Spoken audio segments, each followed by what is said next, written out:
Hey everybody, welcome back to my YouTube channel. It's been quite a while since I've posted any videos up on here, and at some point I'll explain why that is. But for now I just want to catch up with you and let you know what I've been up to. At the moment we're in 2024, but back in 2023 my friend George asked me if I'd be interested in helping him move his boat from Didum in Turkey to Corfu in Greece. Now, this sounded like an excellent opportunity for me, one, to go sailing out in the Med, which I've never done before, and also to sail on a catamaran. So in the next clip, it's me back in 2023 preparing to leave for Turkey.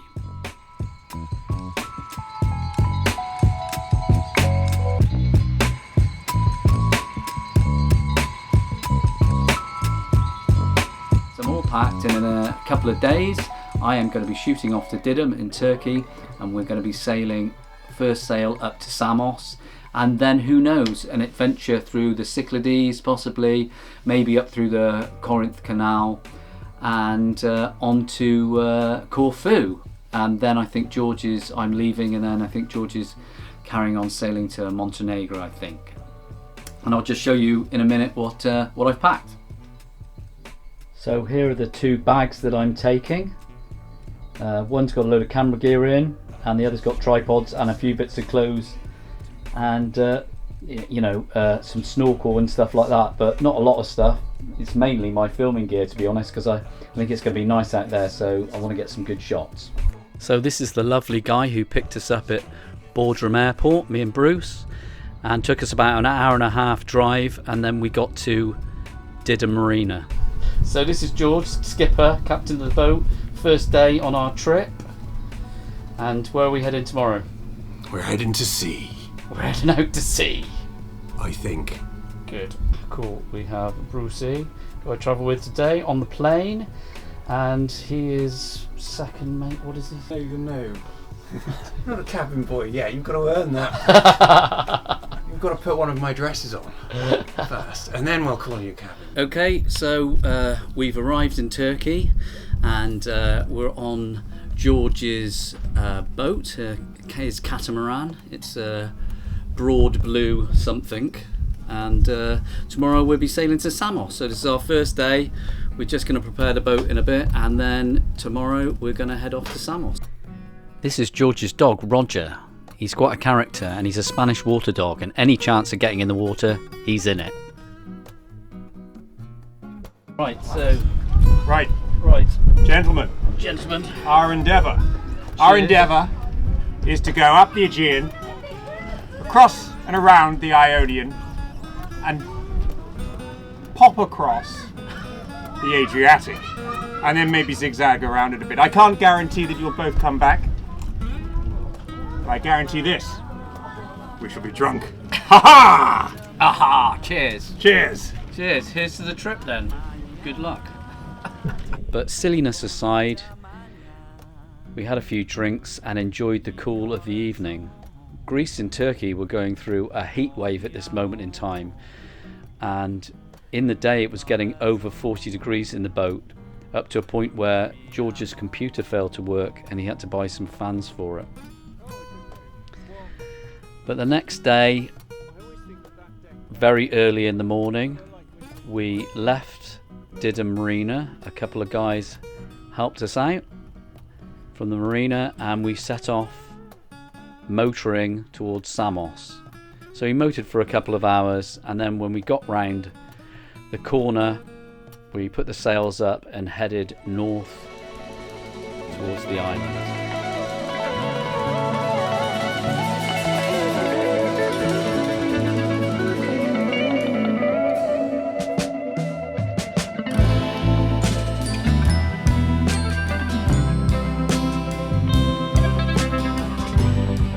So this was a first for me, sailing on a catamaran.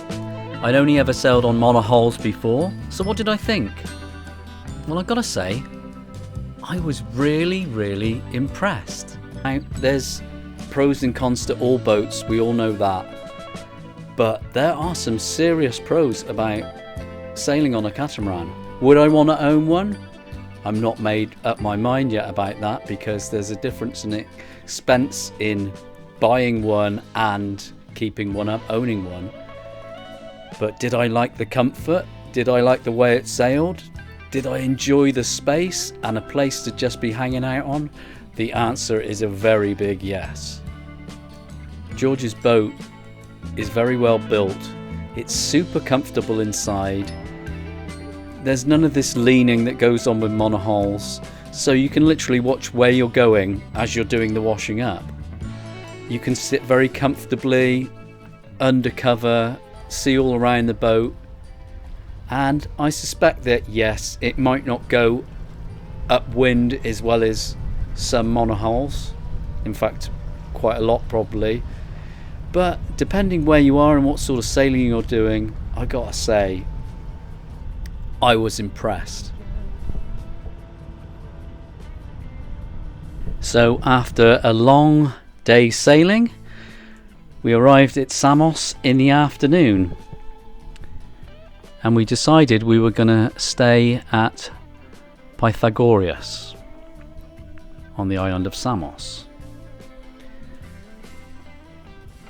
Of course, we had to go and check in because we're coming into a new country, so we had to go to show our passports to immigration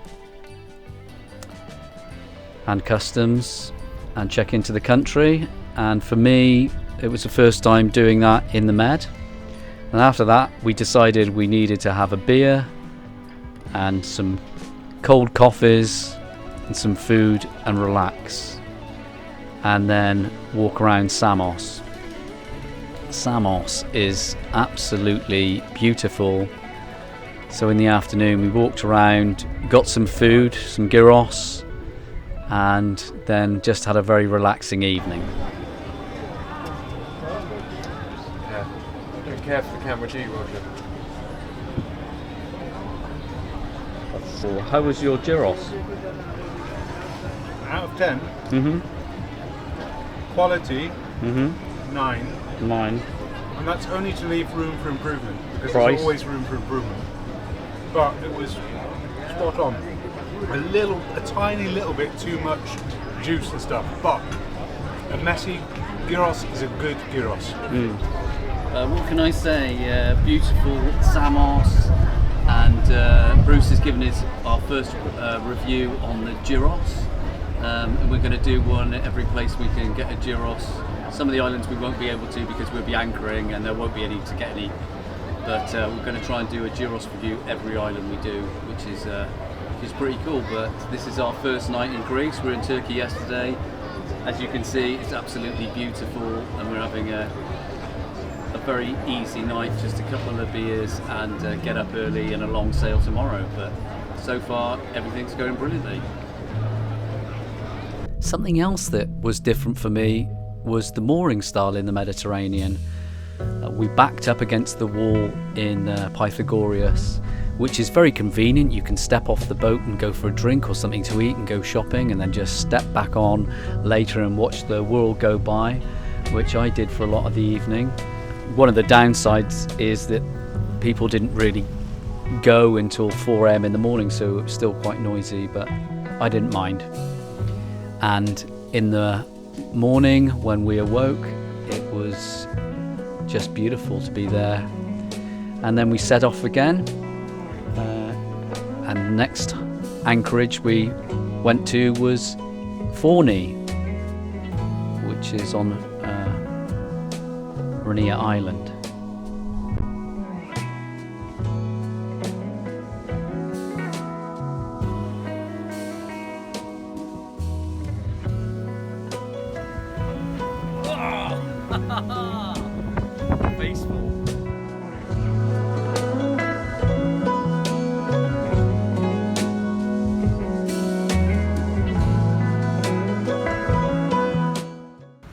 Yeah, so we're just travelling. We just stopped off briefly to outside Syros, but this morning we were in like gusting up to 40 knots, 28 to 30 knots, and gusting up to 40 knots of wind to get here. And then we stopped briefly, and now we're heading off for another 6 hours to get to the next island, which is Samos, I think.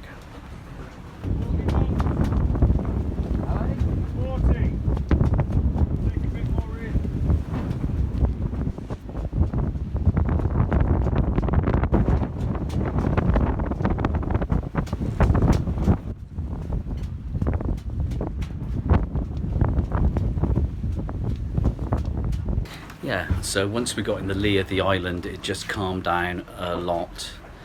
We just took a break for a couple of hours and it's calmed down, and now it's like 15 to 20 knots and lovely sailing. So today I'm whizzing over the Adriatic Sea and heading to Poros from Kifanos. It's a 9 to 10 hour sail. The weather's nice. We've been doing 8 knots of speed, and we're down to like 5.5 now, but it's lovely and comfortable. Good sea state, beautiful weather, and I can't wait to get into the taverna in Poros tonight and have some food and a drink. It's really beautiful sailing today. Hello everyone.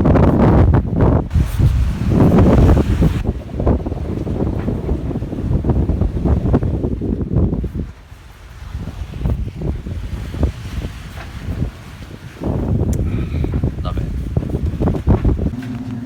So I'm very excited tonight. We're going out for dinner, and it's the first time we're going to get a chance to eat out in the last 5 days since I've been here. So yeah, looking forward to it. Gonna have a big lobster, big steak, something completely outlandish, just because we can, and hopefully some booze. And it's fancy because George is putting a shirt on. So that evening, George took us out to a restaurant in Poros that he knew at the top of the hill. And it was owned by a family who owned a restaurant and a butcher's.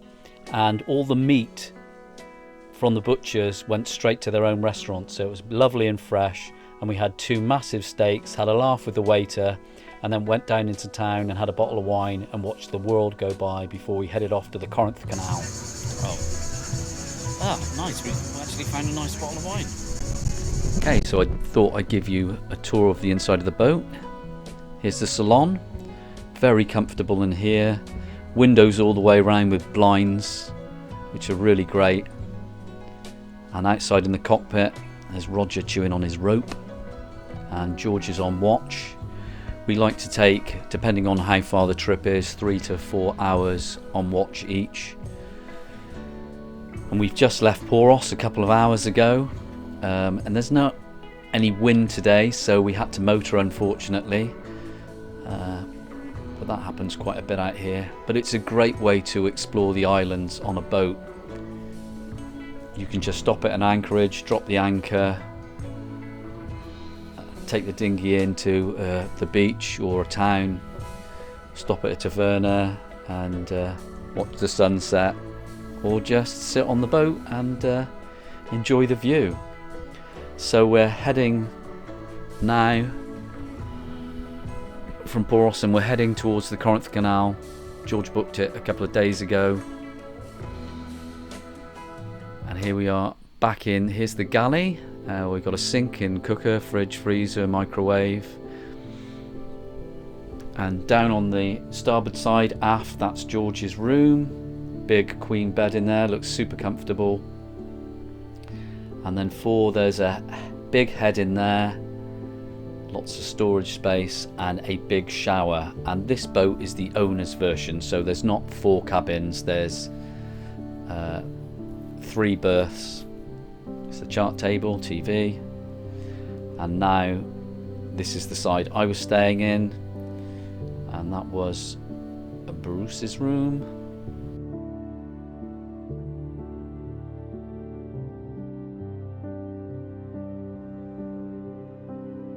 On the starboard side,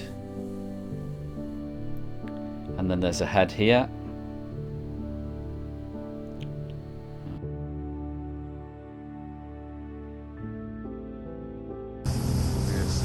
Captain Craigie driving up the old canal.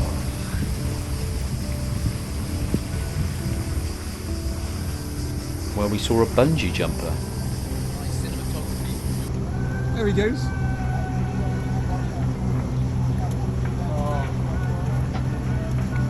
I've got to say, he doesn't sound that happy about what he's just done.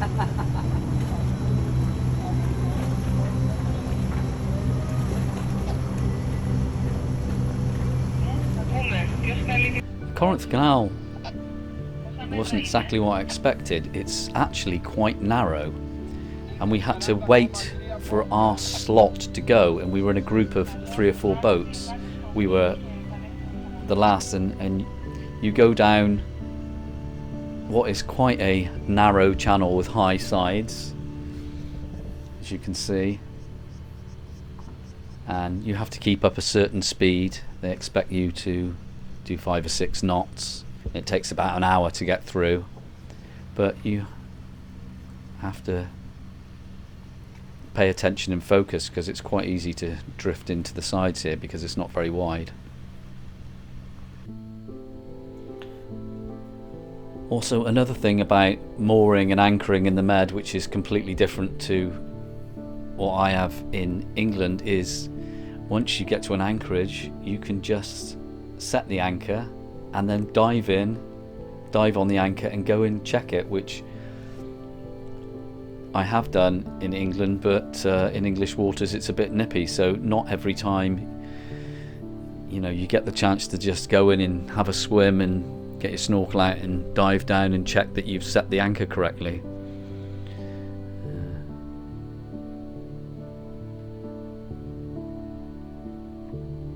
And then this is part of our routine. I would go in, or George would, and then we check that the anchor was set, and if it wasn't, tell him to back down on it a bit more to make sure that we were all safe and secure.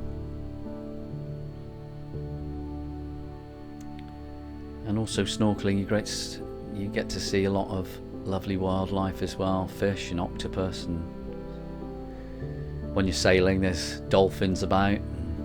We saw tuna out here and dolphins. I hadn't been to Greece or the Greek islands for a while. I've been to quite a few before, including Kos, Santorini, Naxos, Ios, Paros, Mykonos, Spetsi, but going on a boat is just a completely different experience, because you get to see places that you wouldn't normally see.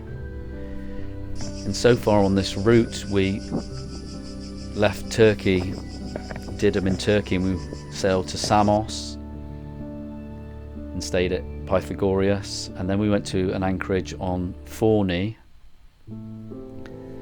on the island of Rania, which is next to Delos, and then we sailed across to Syros, and then to Kifnos, and then on to Poros, and then through the Corinth Canal into the Gulf of Corinth, and then to Galaxnos, which is where we are now.